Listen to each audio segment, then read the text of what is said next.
Hong Kong quite often working with the churches there. And so I would pick up technology over there. You know me, I'm a techie. And there was this one place I always bought my cell phones. And he would always say, "Oh, it's good to see you again, my good friend. I have a very special price for you because you're my good friend." And so I never shopped around because I was his Suki.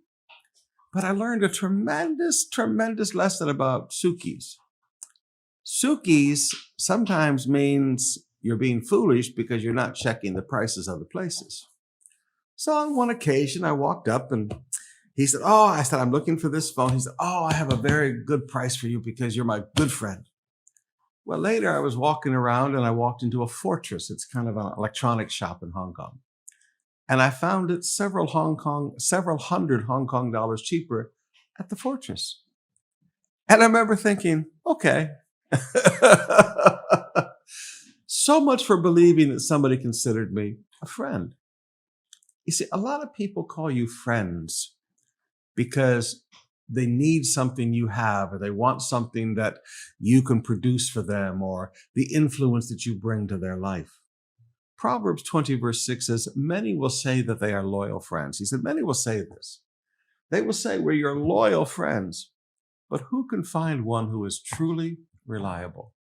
Who can find one who is truly reliable? You know what I've learned in my short life?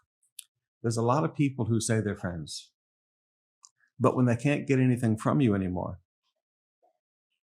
when they find one little thing about you they don't like, they're not your friend anymore.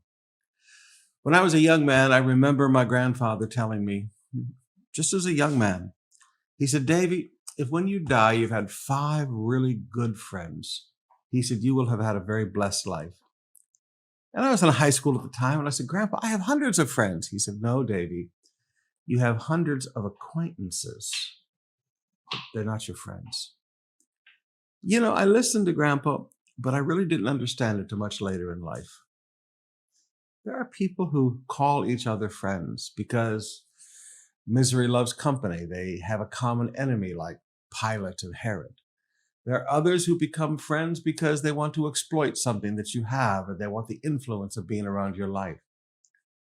But a reliable friend is someone who's always at your side, but they never put you before God. God is always first. Their loyalty always goes up. But as long as you're living for God, that person is at your side. Those are the kinds of friends we need to pray for in Jesus' name.